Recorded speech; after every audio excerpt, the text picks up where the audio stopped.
En los últimos días hemos podido ver cómo la crisis entre Rusia y Ucrania, lejos de ser un conflicto local, por los agentes implicados se está planteando como un conflicto internacional que podría desembocar en una tercera guerra mundial.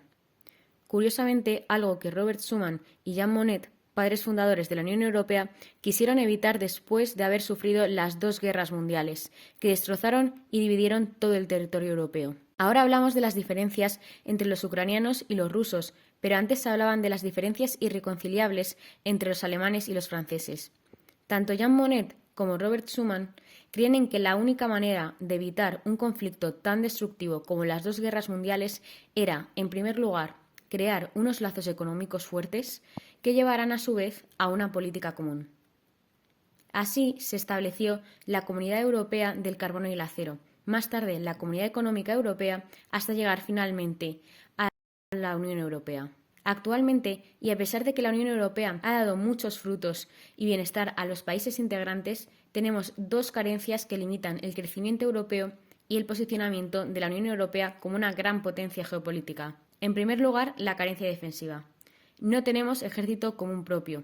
Se ha planteado crear una unión defensiva, pero nunca se ha podido llevar a cabo. Como la mayoría de países de la Unión Europea son de la OTAN, esta carencia defensiva la suple de facto Estados Unidos. El otro gran problema es la dependencia energética. La Unión Europea es el mayor importador de energía del mundo, importa más de la mitad de la energía que consume y gasta unos 1.000 millones de euros diarios en energía, por lo que el mercado europeo es muy atractivo para los países con recursos energéticos. Actualmente, aunque algunos países del sur, como España, importan mayoritariamente el gas de Argelia, Rusia es el principal proveedor energético de la Unión Europea. Es un país con una gran cantidad de recursos energéticos que, debido a su relativa cercanía geográfica, ofrece unos precios inferiores a los de otros países.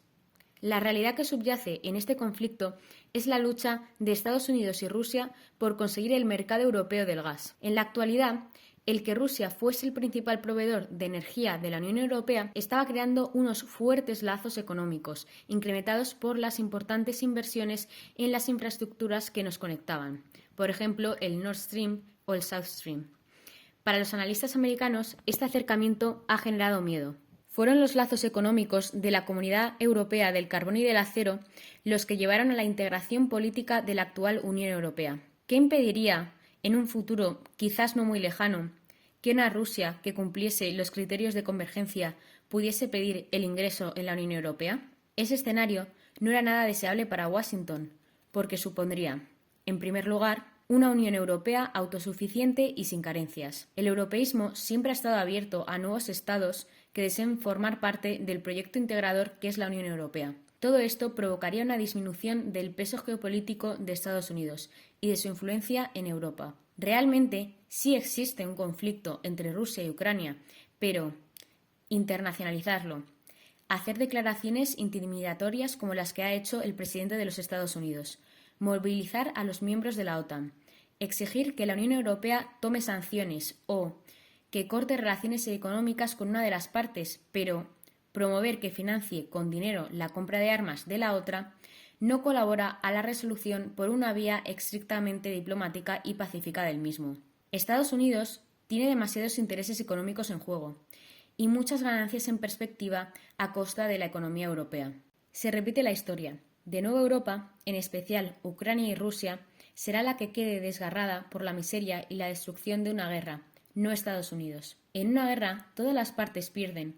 Sin embargo, en esta, Ucrania, Rusia y la Unión Europea cumplen esta máxima, mientras los Estados Unidos solo pueden ser ganadores porque, en primer lugar, venden su gas licuado a Europa y, en segundo lugar, promueven que la Unión Europea compre el gas a sus aliados, especialmente a Qatar. Una constante en la política norteamericana es que sus actuaciones están justificadas en la defensa de la democracia y la libertad, obviando los intereses económicos que hay detrás, como en el presente caso. Aunque critican la democracia rusa, nada se habla sobre el régimen que tiene Qatar, en cuyo gasoducto tiene tanto interés Estados Unidos, un país que es de facto una monarquía absoluta. No respeta los derechos humanos. A modo de ejemplo, la condena de una mujer mexicana víctima de abusos sexuales a 7 años de cárcel y 100 latigazos. Y, por último, es un país conocido por financiar el islamismo radical. Invalidarían a Qatar como proveedor idóneo de energía a la Unión Europea.